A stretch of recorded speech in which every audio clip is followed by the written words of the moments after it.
Hello, this is probably one of the worst camera angles I've had to record a video at.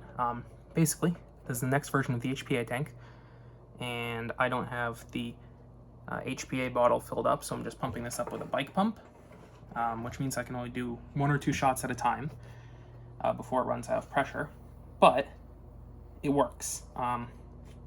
The seal in the front has been mostly solved.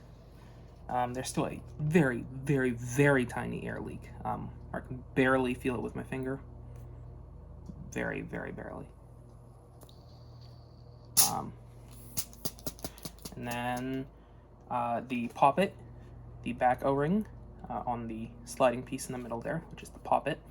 Back O-ring has been increased in size, which should help consistency, and the front O-ring has been made a lot wider and fatter, which is helping it seal in the front better. And then also there are now long M3 screws, front to back, holding it all together, among a bunch of other improvements. Oh, and there's two rings on the inside that align the poppet now, instead of just one in the front. So I'm going to pump up the tank, and we're going to fire it a bit, because I don't want to wait for my air compressor to get here to record some firing stuff of this new tank. I've been testing it by pumping this up, but it is a lot of work to pump it up to 100 psi every time they want to shoot the blaster.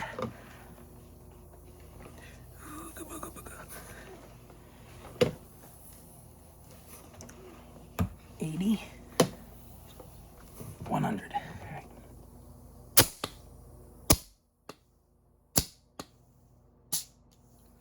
So what I can do is I can pump it up to 100 psi with this bike pump, fire one shot, and then it drops down to about 70, and then I can usually fire another shot there, and then it drops down to around 45-ish, at which point it usually doesn't fire. It did fire there, which is interesting.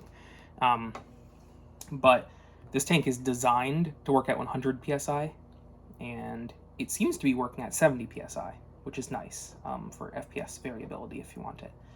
But it's designed for 100 psi, so I've been testing it at 100 psi.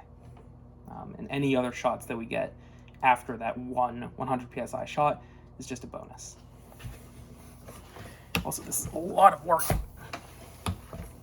and this is not the best bike pump.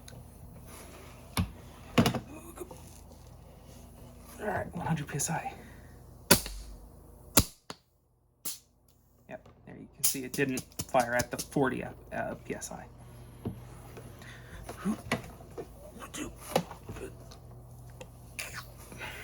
90.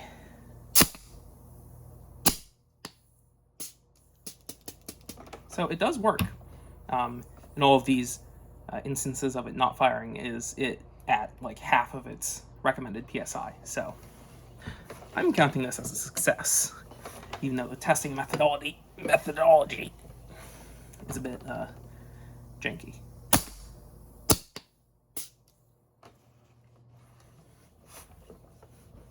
So even if I just pump it up to 75 psi, it still works. That right there is 70. Still works fine. 70 psi right here. Yep. And that still fired when it was close to 45 psi, which is interesting.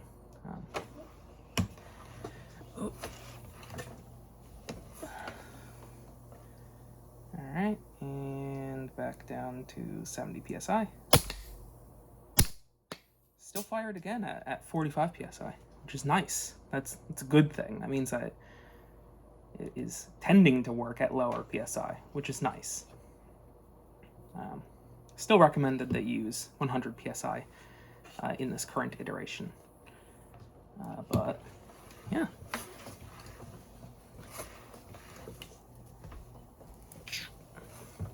PSI.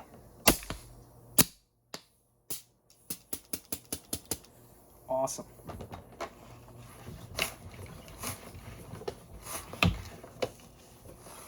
100 PSI. Boom.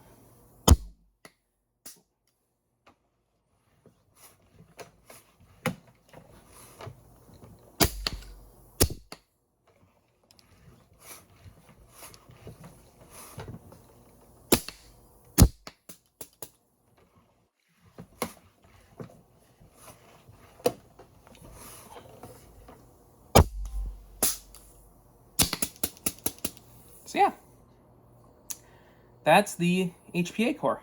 I'm quite happy with it as it is. And yeah, I'll do more testing on this once I actually get the 3000 psi air pump, or 3000 psi air compressor to fill up my HPA bottle instead of manually pumping it every time with this thing, which also has like the spikiest handle in the world and just gives me these horrible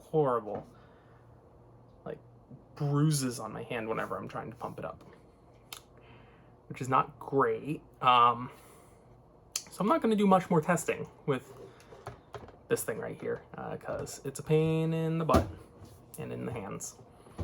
But yeah, more testing of the HPA core to come when I have my new equipment to do so. But as it is, the core is working really well and it's quite promising. Yeah. Looking forward to working on this some more, and I'll keep you guys posted. All right, bye-bye. HPA core.